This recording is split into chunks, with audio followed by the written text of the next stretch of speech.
Our next speaker is Glenn Jeffy, comparison of the efficiency and safety of Brolucizumab versus Aflibercept in eyes with Polypoidal Choroidal Vasculopathy. 96-week results from the HAWK study. Thank you very much, Suzanne, and I'm very happy to be able to give this presentation on behalf of the Japanese HAWK investigators. So I think many of you, if not most of you, have heard that within the last week, Brolucizumab was approved by the FDA to treat neovascular AMD, and we know from clinical trials that it's effective for typical age-related macular degeneration, as you see here.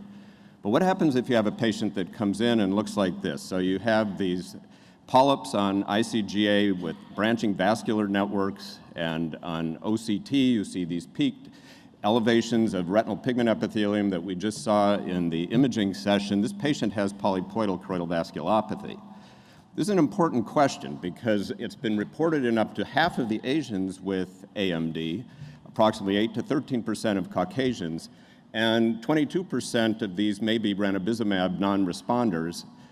I think the incidence is actually higher than that's been what's reported for Western populations.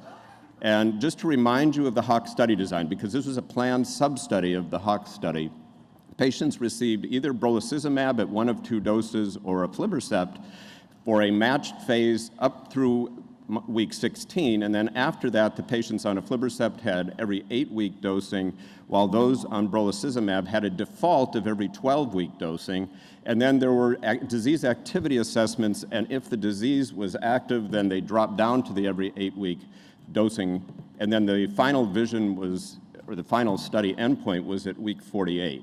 But the patients were followed out through 2 years.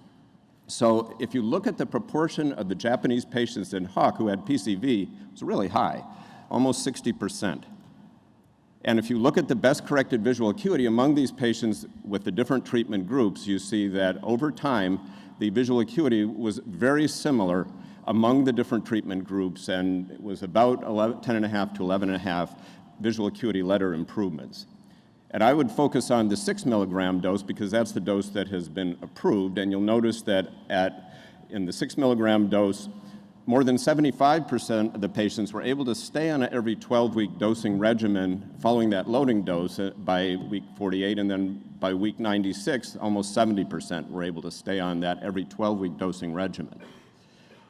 You could detect these patients early on. So if they had made it past that first Q12-week interval without disease activity, more than 90% of the patients were able to stay on the every 12-week dosing. And then if you look out to 96 weeks, almost 90% of those patients were able to stay at the every 12-week dosing interval.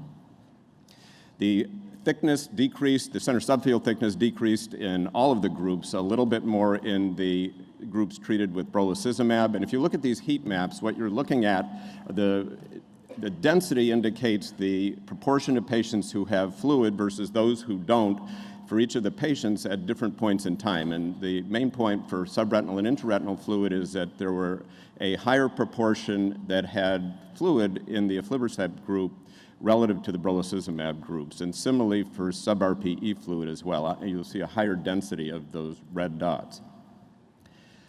The safety overall, particularly for the severe adverse events, were very similar. So whether you're looking at non-ocular events, you're looking at patients with 15-letter drops, those with non-ocular arteriovascular disease, very similar among the groups.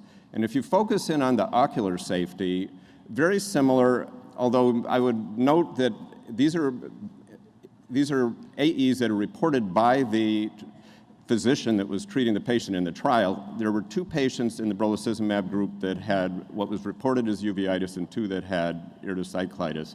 Those patients, on average, had the same visual acuity improvement as the patients in the rest of the cohort. So to summarize this planned sub-analysis, there were robust visual acuity gains in the patients who had PCV across all of the treatment arms. The anatomic outcomes with Brolucizumab the outcomes favored Brolucizumab over Aflibercept with respect to fluid. And about 3/4 of the patients on Brolucizumab were able to stay on that every 12-week dosing immediately following the loading phase out to 48 weeks, and then about 70% out to week 96. And so a take-home message to me is that brolucizumab monotherapy works well not only in typical AMD, but also in these PCV patients. Thank you very much. Thank you very much, Glenn.